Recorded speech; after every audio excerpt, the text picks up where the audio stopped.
Iniutos ng Ombudsman ang paghain ng mga reklamong graft laban sa ilang dating opisyal ng DBM at opisyal ng Pharmalay. Kaugnayan ng mga umano'y overpriced medical supplies na ibinenta sa gobyerno. Nakatutok si Sandra Aguinaldo.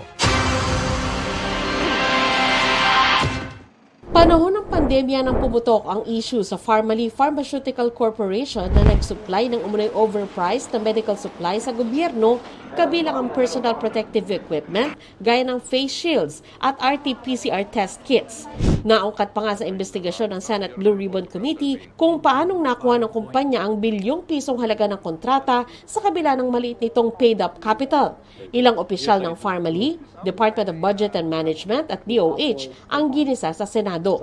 Halos 2 taon matapos niyan, iniutos ng Ombudsman ang paghahain ng mga reklamong graft laban kay Noy Budget Undersecretary Christopher Lau at 2 iba pang opisyal ng Department of Budget and Management. Gayon din sa ilang opisyal ng Pharmalay, kabilang ang magkapatid na Mohit at Twinkle Nergani. Kaugnayan ang pagbili ng 4 na bilyong pisong halaga ng RT-PCR test kits sa Pharmalay. Nagsabwatan umano ang mga respondent para ma-award ang mahigit 4 na bilyong pisong kontrata sa Pharmalay.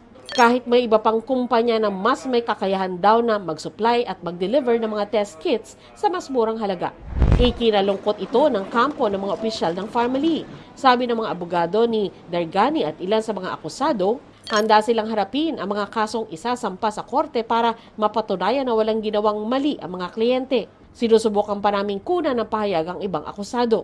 Sabi ni Senador Risa Ontiveros na isa sa mga senador na nag-imbestiga sa issue, umaasa siyang magsisilbing babala ang hakbang ng ombudsman para sa mga nagpaplano raw na nakawin at lustayin ang kaban ng bayan.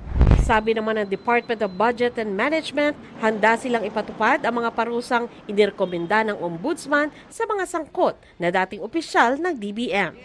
Para sa GMA Integrated News, Sandra Aguinaldo, nakatutok 24 oras.